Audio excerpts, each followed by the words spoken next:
শীত চলে যাওয়ার আগে চলুন শিখে নিই মটরশুঁটির আরেকটি রেসিপি। হ্যাঁ বন্ধুরা, আজ আমরা শিখব মটরশুঁটির পরোটা। খেতেও যেমন সুস্বাদু আর বানানো খুবই সহজ। আপনারা ব্রেকফাস্ট কিংবা ডিনারের বা বাচ্চাদের টিফিন বক্সেও দিতে পারেন। তাহলে চলুন শিখে নিই মটরশুঁটির পরোটা।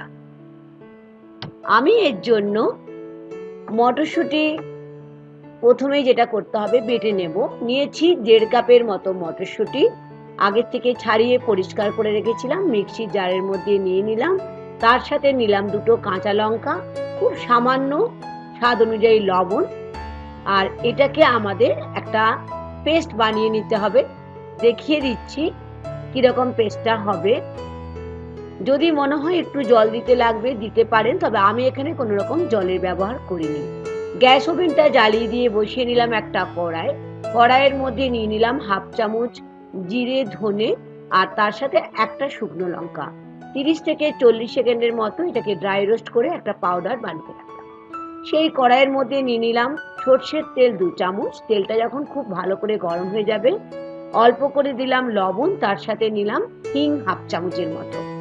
সঙ্গে নিয়ে নিলাম আদা আর কাঁচা লঙ্কা বাটা, একটুখানি হলুদটা খুবই সামান্যই দেবেন। লো ফ্লেমে এটা বেশ ভালো করে গুঁড়ো মশলাটার সঙ্গে কষিয়ে নিচ্ছি। মটরশুঁটির কচুরি রেসিপি আপনাদের সঙ্গে তো আমি আগে শেয়ার করেছি, তবে এটা একটু দেখুন অন্যরকম।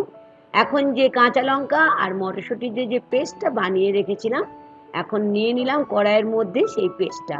খুব ভালো করে মিডিয়াম ফ্লেমে আমাদের এই মটরশুঁটির পেস্টটাকে মশলা দিয়ে কষিয়ে নিতে হবে, যতক্ষণ না কাঁচা গন্ধ চলে না যায়। ফ্লেম কিন্তু মিডিয়ামে রাখতে হবে। এখন নিয়ে নিলাম 1 চামচ রোস্টেড বেসন বা ছোলার ছাতুও নিতে পারেন। তার সাথে নিলাম 1/2 চামচ চিনি।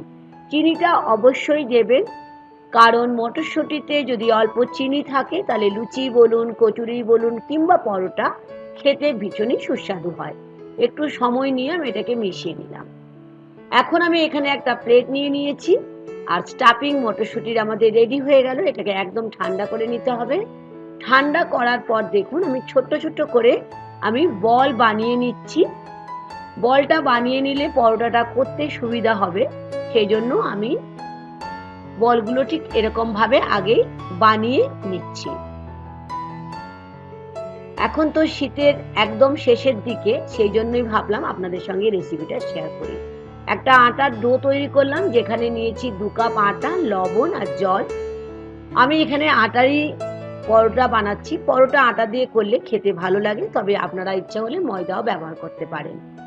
আটাটা ভালো করে মেখে আমি এখানে একটু বড় বড় করে, দেখুন যেমন আমরা পরোটাতে লেচিগুলো করি, রুটির লেচি একটু ছোট করে থাকি, কিন্তু পরোটাগুলো একটু মাঝারি সাইজের করে নিলাম। আমি 4টা পরোটা করে দেখিয়ে দিচ্ছি। গুঁড়ো আটার মধ্যে একটা লেচি নিয়ে বেশ ভালো করে গুঁড়ো আটার মধ্যে মিশিয়ে নিয়ে দেখুন একটা বাটি তৈরি করে নিচ্ছি। বাটিটা করা কিন্তু খুবই সহজ। একটা মটরশুঁটির পুর নিয়ে নিলাম, ঠিক দেখুন বুড়ো আঙুল দিয়ে আস্তে আস্তে করে চেপে চেপে আটার মধ্যে দিয়ে ঠিক মুখটাকে ভালো করে বন্ধ করে নিতে হবে। অবশ্যই বন্ধুরা মুখটাকে ভালো করে বন্ধ করবেন, তা না হলে বেলতে গেলে এটা ফেটে যেতে পারে। তবে আজ এখানে একটা ছোট্ট টিপস দিয়েছি, হয়তো আপনারা বুঝেছেন, যেটা হচ্ছে আমি 1 চামচ রোস্টেড বেসন দিয়েছি। আপনারা ইচ্ছে হলে ওখানে ছোলার ছাতুও দিতে পারেন। বেসন বা ছোলার ছাতু দিলে কিন্তু আমাদের লুচি বা পরোটা বা কচুরি মটরশুঁটি যেটাই বানাবেন না কেন, সেটা ফেটে যাওয়ার কোনো সম্ভাবনা থাকে না। আমি আবারও এরকম করে আর একটা করে দেখিয়ে দিচ্ছি। ঠিক করার পরে হাতে করে আমি দেখুন ঠিক এরকম ভাবে চ্যাপটা করে নিলাম। এখন হচ্ছে বেলতে হবে। যেমন করে আমরা নর্মাল পরোটা বেলি, ঠিক সেরকম ভাবে অল্প গুঁড়ো আটা দিয়ে আমি আস্তে আস্তে করে দেখুন চেপে চেপে এরকম ভাবে ফ্ল্যাট করে নিচ্ছি, তাহলে পুরটা সব দিকে ছড়িয়ে যাবে। এখন হালকা হাতে আমি এটাকে বেলে নিচ্ছি পরোটার আকারে। আমি এখানে গোল পরোটা করছি, আপনারা ইচ্ছে হলে এটা 3 কোণা বা চৌকো পরোটাও করতে পারেন। তবে দেখে নিন, আমি দেখিয়ে দিচ্ছি, এটা একটু মোটা বানাতে হবে, পাতলা বানানো চলবে না। তৈরি হয়ে গেল, একটা পরোটা বানানো বেলা হয়ে গেল। এখন চলে যাচ্ছি গ্যাস ওভেনের পাশে, তাওয়াটাকে বেশ ভালো করে গরম করে একটা পরোটা দিয়ে দিলাম। মিডিয়াম ফ্লেমে রেখে একটা পিঠ ভালো করে সেঁকে নিতে হবে। এইদিকে আমি আর একটা পরোটাও বেলে নিচ্ছি। একটা পিঠ হয়ে গেলে দেখতেই পাচ্ছেন একটু ব্রাউন কালার রং ধরেছে, আমি উল্টে দিলাম।